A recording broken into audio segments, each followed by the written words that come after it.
एक कहानी है जो हम सब ने जरूर सुनी होगी, एक खूंखार डाकू की जो बाद में एक महान ऋषि बन गया। जी हाँ, बात हो रही है महर्षि वाल्मीकि की। पर सवाल यह है कि क्या यह कहानी सच है? तो चलिए आज इसी मशहूर कथा की ऐतिहासिक सच्चाई को परखने की कोशिश करते हैं। देखिए, महर्षि वाल्मीकि की ये कहानी डाकू से ऋषि बनने वाली हम तो बचपन से सुनते आए हैं, है ना? ये हमारी सोच, हमारी कहानियों का एक बहुत बड़ा हिस्सा है, पीढ़ियों से चली आ रही है। पर जो सवाल आज हम पूछ रहे हैं वो ये है कि क्या इसका कोई ऐतिहासिक आधार है या ये बस एक प्रेरणा देने वाली कथा है? तो होता यह है कि पिछले कुछ दशकों से कुछ विद्वानों ने इस सदियों पुरानी कहानी पर सवाल उठाने शुरू कर दिए हैं। मतलब वो इसे चुनौती दे रहे हैं। रिसर्चर्स जो हैं वो पुराने से पुराने ग्रंथों को खंगाल रहे हैं, सिर्फ ये पता लगाने के लिए कि आखिर इस कहानी की जड़ें हैं कहाँ। और इस पूरी खोज में एक बहुत ही अहम नाम सामने आता है, डॉक्टर मंजुला सहदेव का। ये पंजाबी यूनिवर्सिटी में महर्षि वाल्मीकि चेयर की पहली अध्यक्ष रही हैं। सोचिए, उन्होंने अपनी पूरी जिंदगी वाल्मीकि रामायण और संस्कृत साहित्य को समझने में लगा दी, तो जाहिर है इस विषय पर वो एक बहुत बड़ी एक्सपर्ट हैं। अब ये जो रिसर्च थी ना, इसका असर सिर्फ किताबों और यूनिवर्सिटीज तक ही नहीं रहा। ये इतना ज्यादा प्रभावशाली था कि इसी रिसर्च के आधार पर भारत के सुप्रीम कोर्ट ने एक निर्देश जारी किया। उन्होंने मीडिया से कहा कि भगवान वाल्मीकि के नाम के साथ डाकू शब्द का इस्तेमाल ना किया जाए। मतलब आप सोच सकते हैं कि ये सिर्फ एक एकेडमिक बहस नहीं है, इसका हमारे समाज पर कितना सीधा और बड़ा असर हुआ। तो फिर सवाल उठता है कि सबूत कहाँ है? अगर ये कहानी सच है तो पुराने ग्रंथों में कहीं ना कहीं तो इसका जिक्र होना चाहिए ना। चलिए फिर एक तरह से जासूसी करते हैं और सबूतों की तलाश शुरू करते हैं। और जो नतीजा सामने आता है वो सच में चौंका देता है।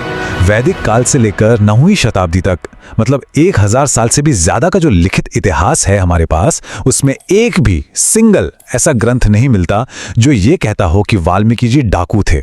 एक भी नहीं। ये बहुत बड़ी बात है।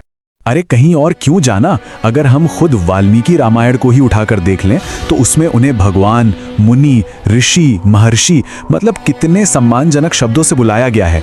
उन्हीं के लिखे महाकाव्य में उनके डाकू होने का दूर दूर तक कोई इशारा तक नहीं है। ये जो बाद की कहानियां हैं उनसे ये बात बिल्कुल मेल नहीं खाती। तो बात बिल्कुल साफ है ना? जितने भी शुरुआती और उनके समय के ग्रंथ हैं उनमें वाल्मीकि जी के डाकू होने की कहानी का कोई वजूद ही नहीं है। और यही डॉक्टर सहदेव की रिसर्च का सबसे बड़ा और अहम निष्कर्ष है। ठीक है, तो अगर ये कहानी पुराने ग्रंथों में है ही नहीं तो फिर अगला सवाल क्या होगा? यही कि आखिर ये कहानी आई कहां से, कब और किस ग्रंथ में इसका जिक्र पहली बार हुआ? और रिसर्च हमें इसका जवाब भी देती है।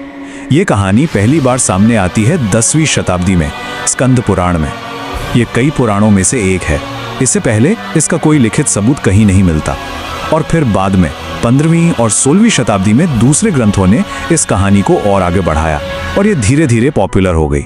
तो अब हमें ये तो पता चल गया कि कहानी शुरू कब हुई, लेकिन असली और ज्यादा दिलचस्प सवाल तो ये है कि क्यों?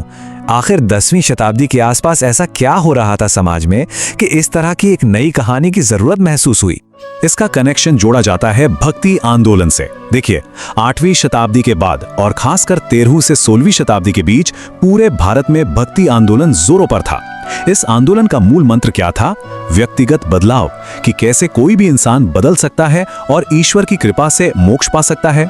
अब आप सोचिए, एक डाकू का बदलकर महर्षि बन जाना, ये कहानी तो भक्ति आंदोलन के इस आइडिया में बिल्कुल फिट बैठती है। एक परफेक्ट उदाहरण। तो कुल मिलाकर अब हमारे सामने महर्षि वाल्मीकि की दो अलग अलग तस्वीरें हैं। एक है ऐतिहासिक रिकॉर्ड की जो 9वीं सदी से पहले के ग्रंथों पर आधारित है।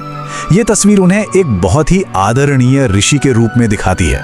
और दूसरी तस्वीर है भक्ति कथा की जो 10वीं सदी के बाद सामने आई और भक्ति आंदोलन के समय खूब लोकप्रिय हुई। इसमें उनके बदलाव की कहानी पर सारा जोर है। देखिए, यहाँ एक बात समझनी बहुत ज़रूरी है। इसका मकसद किसी की आस्था या विश्वास को गलत ठहराना बिल्कुल नहीं है। बात सिर्फ इतनी है कि हमें ऐतिहासिक ग्रंथों और प्रेरणा देने वाली कहानियों के बीच के फ़र्क को समझना होगा।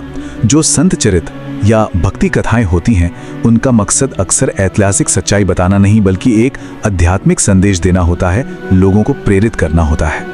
और ये पूरी बात हमें एक बहुत बड़े सवाल पर लाकर खड़ा कर देती है।